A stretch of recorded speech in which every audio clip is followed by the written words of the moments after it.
Middle class लोग हमेशा यही सोचते हैं जैसे कि सिर्फ अमीर लोग या जो रिच पीपल है HNIs वो लोग ही इन्वेस्टमेंट करके अपने कॉर्पस बनाते हैं। फाइनेंशियल मिस्टेक जो सबसे ज़्यादा आजकल लोग कर रहे हैं। एज इंडियंस देखते ही नहीं है टर्म्स एंड कंडीशंस क्या लिखता है, साइन अप कर देते हैं। एक इमरजेंसी फंड जो है वो कितना होना चाहिए? 369 का फॉर्मूला है। For a beginner don't invest lump sum, invest in small splits in SIPs। Financial freedom चाहिए तो उसका रोड मैप क्या होगा? तो आई थिंक स्मार्ट प्लानिंग करना होगा। पैसा कमाना फिर भी आसान है, लेकिन उसे बचाना और सही जगह इन्वेस्ट करके ग्रो करना असली चैलेंज यही है। तो आखिर आपका पैसा ग्रो कैसे होता है? सेविंग और इन्वेस्टिंग के बीच का वो कौन सा फर्क है जो आपको फाइनेंशियल फ्रीडम दे सकता है? तो चलिए डिकोड करते हैं इन सभी सवालों को CA ईशा जायसवाल के साथ। Hi Isha, welcome to Zee business. It's pleasure coming over here. So Isha, मेरा पहला सवाल जो आपसे रहेगा कि मुझे लगता है बहुत बड़ा कन्फ्यूजन है when it comes to saving and investing. लोग कंफ्यूज हो जाते हैं कि जो मैं कर रहा हूँ वो सेव कर रहा हूँ या इन्वेस्ट कर रहा हूँ। सो क्या फ़र्क है सेविंग और इन्वेस्टिंग के बीच? तो इसको एक सिंपल एग्जांपल समझते हैं। ओके, फॉर एग्जांपल दो लड़की है, प्रिया एंड रिया। ओके, रिया का सैलरी सेम है 40,000। प्रिया क्या करती है, वो around every month 5,000 savings account में रखती है एंड 3% के रेट पे जो ग्रो करता है, एंड 20 साल के बाद she has around 9 lakh rupees. Okay, whereas Riya क्या करती है, उसका भी सैलरी सेम है, वो भी सेम अमाउंट इन्वेस्ट करती है, बट वो इन्वेस्ट करती है mutual funds, so that is investing. उसका अमाउंट हो जाता है 18 to 19 lakhs आफ्टर 20 years। तो अब समझ लीजिए, प्रिया जो same amount same salary invest करी थी, she kept all her money in a savings account, whereas Riya वही अमाउंट को एक म्यूचुअल फंड में एक डिसिप्लिन्ड वे में इन्वेस्ट करी थी। तो एक डबल अमाउंट का गैप है 20 साल बाद। तो that is the difference between saving and actually investing.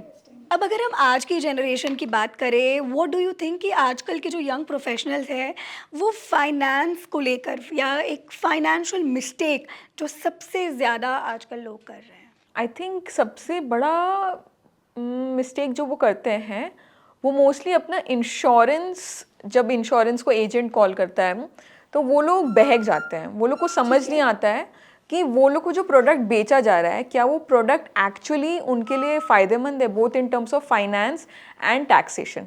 जैसे फॉर एग्जांपल आपको एक इंश्योरेंस वाला कॉल करता है कि मैडम ये एक प्लान है, आप 20 साल इसमें इन्वेस्ट करिए थोड़ा करके, लाइक आप 20 ईयर्स में 10 लाख इन्वेस्ट करिए एंड आपको 20 ईयर्स के बाद आपको 16 लाख का आपको रिटर्न मिलेगा। ठीक है। आप भी बोलेंगे वाओ, थोड़ा अमाउंट करके 20 साल इन्वेस्ट करना है, मेरे को तो पता ही नहीं चलेगा, एंड मेरे को 20 साल के बाद 16 लाख का रिटर्न मिल जाएगा। सो उसमें यूजुअली रिटर्न अराउंड 5 to 6% होता है, and this is called an endowment plan. अपने एज इंडियंस देखते ही नहीं है टर्म्स एंड कंडीशंस क्या लिखता है, साइन अप कर देते हैं एंड जो अमाउंट रहता है विज़ अगर वही अमाउंट हम लोग म्यूचुअल फंड में इन्वेस्ट करते हैं, फॉर एग्जाम्पल हम लोग टर्म इंश्योरेंस से लेते हैं जो सपोज अराउंड 8 से 10 हज़ार पर मंथ लगेगा एंड 1 करोड़ का टर्म प्लान मिलेगा। बाकी का अमाउंट अगर हम लोग ELSS या कोई म्यूचुअल फंड में इन्वेस्ट करते हैं, इसमें अपने 13% का रिटर्न लेते हैं ऑन एन एवरेज। तो डिफरेंस वही हो जाता है कि as an Indian, as a consumer हम लोग देखते ही नहीं है, हम लोग कहीं पे भी इन्वेस्ट कर देते हैं ये सोच के कि ये तो इतना अपने आप को रिटर्न मिलेगा ही। तो वही एक प्रॉब्लम है कि पॉलिसी को पढ़ा जाता है कि क्या इसमें टर्म्स एंड कंडीशन है, एक एंडोमेंट प्लान में नहीं फंसना है, अपना दिमाग लगाना है, टर्म इंश्योरेंस लेना है एंड बाकी का अमाउंट म्यूचुअल फंड में लगाना है। सो ये किसी को नहीं समझ आता है, कॉल आता है एंड वो लोग बस साइन अप कर देते हैं। अब अगर हम बात करें कि एक बिगिनर है और उसकी अभी अभी फर्स्ट जॉब लगी है और उसकी एवरेज उसकी सैलरी है दैट इज़ 10,000 रुपीज़, और उसको इन्वेस्टमेंट स्टार्ट करना है, तो 10,000 रुपये कमाने वाला जो प्रोफेशनल है, जो शख्स है, वो अपनी इन्वेस्टमेंट कैसे स्टार्ट करे? फर्स्ट प्रेफरेंस देखिए, उसके लिए होना चाहिए इमरजेंसी फंड। अगर वो 10,000 कमा रहा है तो उसको एटलीस्ट 500 रुपये पर मंथ तो इमरजेंसी फंड के लिए साइड करना चाहिए, बिकॉज उसके घर पे क्या प्रॉब्लम आ जाए, उसको अचानक से जॉब से फायर कर दिया जाए तो वो एक दिक्कत होगा। First preference emergency fund. Second preference is putting an amount in an SIP. 500 rupees से भी स्टार्ट हो but put that amount into SIP. And उसके बाद तो इंश्योरेंस लेना है, वो बात का बाद आता है. एक बार जैसे जैसे इनकम ग्रो हो रहा है तो एक छोटा टर्म इंश्योरेंस ले लो, कहीं पे इन्वेस्ट कर दो, बाकी का अमाउंट फिर अपने घर के खर्चे में, EMI, रेंट जो भी जा रहा है, फिर जो बचता है उसे किसी तरह घर का आपको अपना खर्चा एलोकेट करना, है। खर्च करना ठीक है। चाहिए. ओके, क्योंकि अब इमरजेंसी फंड की हमने बात की है तो ये तो हमने 10,000 वाले की बात की, तो इमरजेंसी फंड आप अमाउंट में समझा सकती हो या आप एक परसेंटेज के हिसाब से समझा सकते हो, that is totally up to you. बस मुझे ये जानना है बेसिकली कि एक इमरजेंसी फंड जो है वो कितना होना चाहिए. इमरजेंसी फंड कैलकुलेट करने का एक फॉर्मूला है कि जितना अपने मंथ का खर्चा है उसको पहले एक जगह लिखें. अभी बहुत सारा मल्टीपल्स है. जैसे फॉर एग्जांपल अगर मेरा शादी नहीं हुआ है, मेरे कोई डिपेंडेंट नहीं है, मेरे मम्मी पापा को मेरे को कोई खर्चा जाता नहीं है, तो around 3 times of my monthly expenses मेरे को इमरजेंसी फंड में कलेक्ट करके रखना चाहिए. 3 months का 3 months का एक्सपेंस. 3 months का एक्सपेंस. Okay okay. अगर मेरा EMI चल रहा है, मेरे डिपेंडेंट हैं, तो मेरे को 6 months का एक्सपेंस को अपना इमरजेंसी फंड रखना चाहिए. ये थंब रूल है. और अगर मेरा बिजनेस है और फ्रीलांसिंग या फिर मेरा इरेगुलर इनकम है, कभी कोई अच्छा मंथ हो गया, कभी कोई एकदम ख़राब मंथ गया, तो मेरे को अराउंड 9 to 12 months का जो मंथली एक्सपेंस है वो एज इमरजेंसी फंड रखना चाहिए. तो 3, 6, 9 का फॉर्मूला है. जितना ज़्यादा हो उतना ऑब्वियसली बेटर है. एंड इमरजेंसी फंड एक ऐसा फंड है ना जो हमेशा लिक्विड जगह पे रखना चाहिए, जैसे सेविंग्स अकाउंट या फिर लिक्विड म्यूचुअल फंड की तुरंत उसको एनकैश कर लें, तो वो और आपका एक कोई नुकसान भी ना हो. तो वो एक बेसिक्स है ऑफ इमरजेंसी फंड. तो अब अगर हम बात करें अगेन इन्वेस्टमेंट की ही, तो एक बहुत बड़ा कंफ्यूजन रहता है कि जो एक बिगिनर है उसको SIP के माध्यम से अपना जो है सेविंग्स या इन्वेस्टमेंट स्टार्ट करना चाहिए या एकदम लमसम उसको करना चाहिए. लमसम तो मेरे को बहुत डाइसी लगता है, बिकॉज फॉर एग्जाम्पल अभी वॉर हो गया अचानक से. अभी तो कुछ अता पता नहीं था वॉर का. अभी वॉर की वजह से मार्केट सपोज 30% ड्रॉप हो गया. अभी हम 1 लाख का अगर if I put my amount in the market in mutual fund में, तो वो तुरंत स्लैश होके 70,000 बन गया. अभी 30,000 का लॉस हो गया अगर नोशनली देखा जाए. विजाविस अगर if I would have put splits में, SIPs में, तो धीरे धीरे जैसे मार्केट फॉल कर रहा है तो वैसे more units I am buying.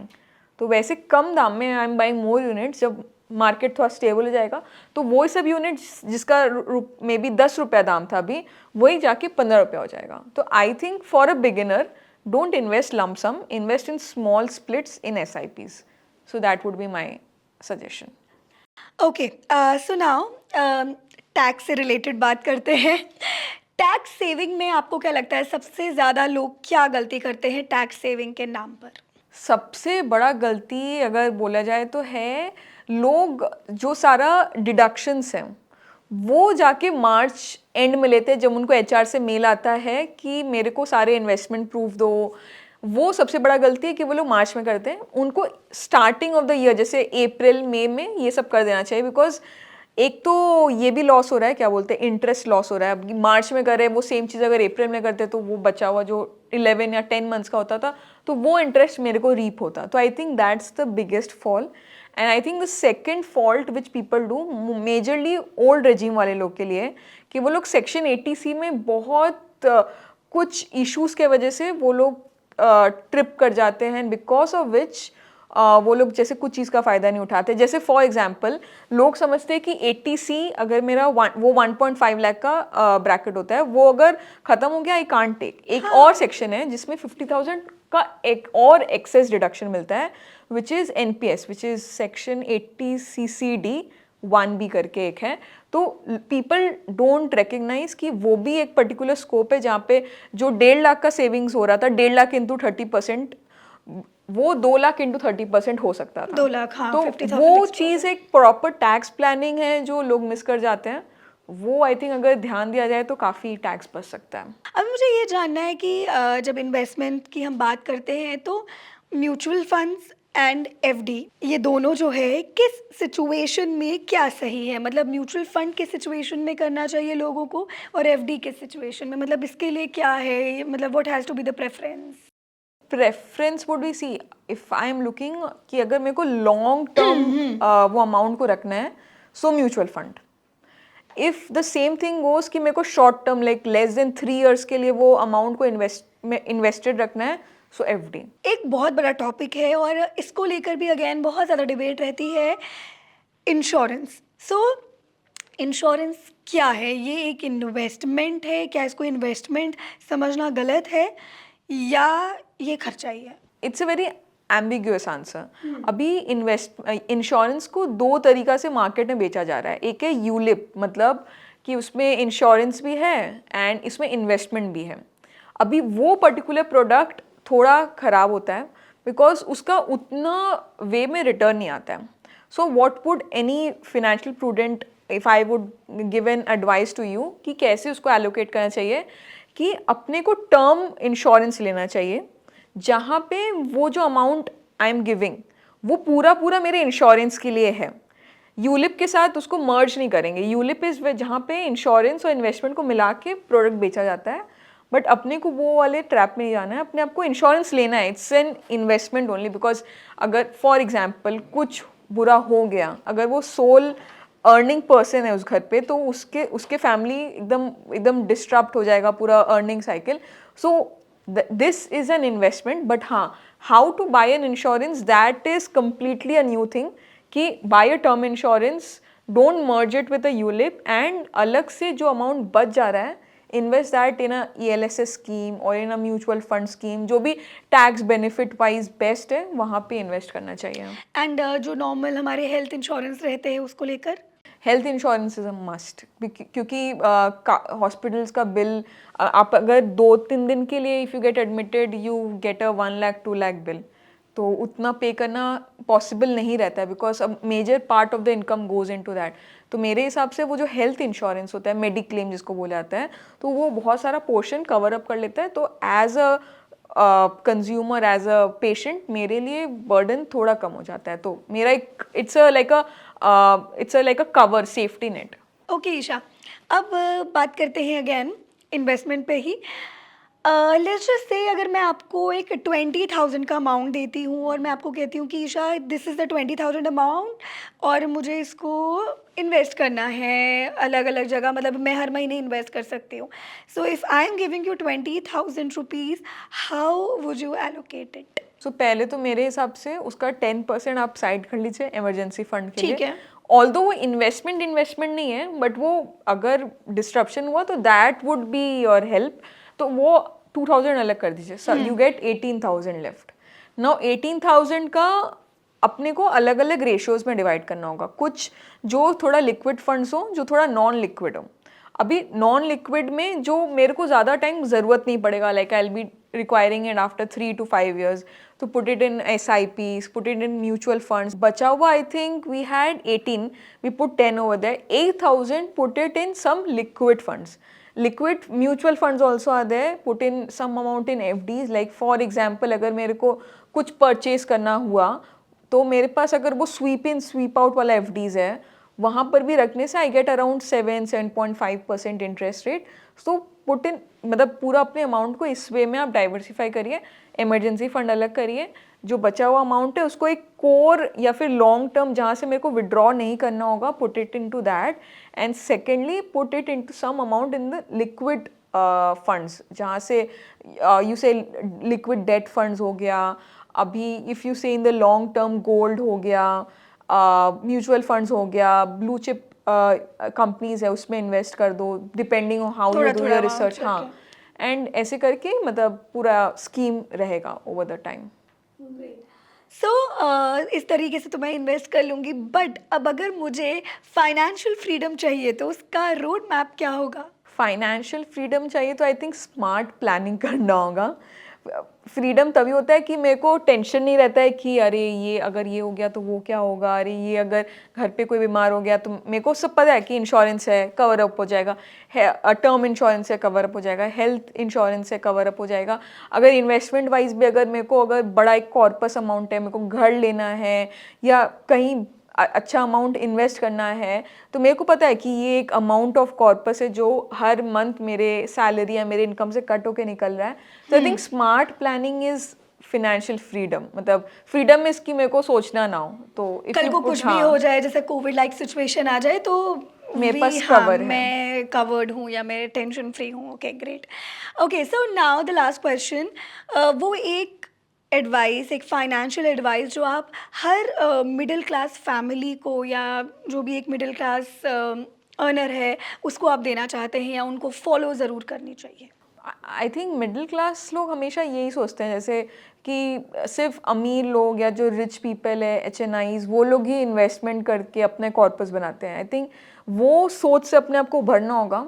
As I said कि जितना भी अमाउंट हो इन्वेस्टिंग, छोटा से छोटा अमाउंट हो। जैसे एक स्टोरी है वॉरेन बफेट का, वो 11 ईयर्स के जब थे तो वो अपना फर्स्ट इन्वेस्टमेंट स्टार्ट किए थे विथ $114।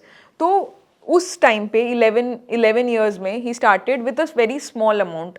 तो वैसे ही अपने जितना भी अर्न करते हो, जैसे 10,000 भी अर्न करते हो, अपने को हमेशा ये डिसिप्लिन रखना होगा कि पूरा अमाउंट अपने को एक्सपेंड नहीं करना है। उसमें से हमेशा कुछ अमाउंट, एक पार्ट अमाउंट हमेशा अलग करना है एज इन्वेस्टमेंट। बिकॉज एक चीज़ है फाइनेंस में जिसको बोलते हैं कंपाउंडिंग। अगर आप 500 इन्वेस्ट कर रहे हैं, आपका सैलरी बढ़ा, तो आप चलो फर्स्ट ईयर आप 500 किए, नेक्स्ट ईयर आपका सैलरी बढ़ा 800 किए, उसके बाद 1000, 2000। तो there is a compounding formula which grows and आपका अमाउंट एक अराउंड अच्छा in lakhs and in crores हो जाएगा may be after 20 to 30 years. So आप उसे श्योरली कुछ मतलब एक वो बड़ा इन्वेस्टमेंट होगा। बिकॉज उस समय if you want to buy a home, office, anything, वो लोन नहीं लेना होगा। You already have something in your hand. मतलब आपका वो गोल आप पूरा कर गोल सकते पूरा हैं। हो जाएगा। राइट। तो अब हम आपके साथ एक छोटा सा रैपिड फायर कर रहे हैं। पहला है गोल्ड या mutual fund, mutual funds. Saving या इन्वेस्टिंग। सेविंग या investing? Always investing. Okay, risk या safety. Safety. So thank you so much, Isha.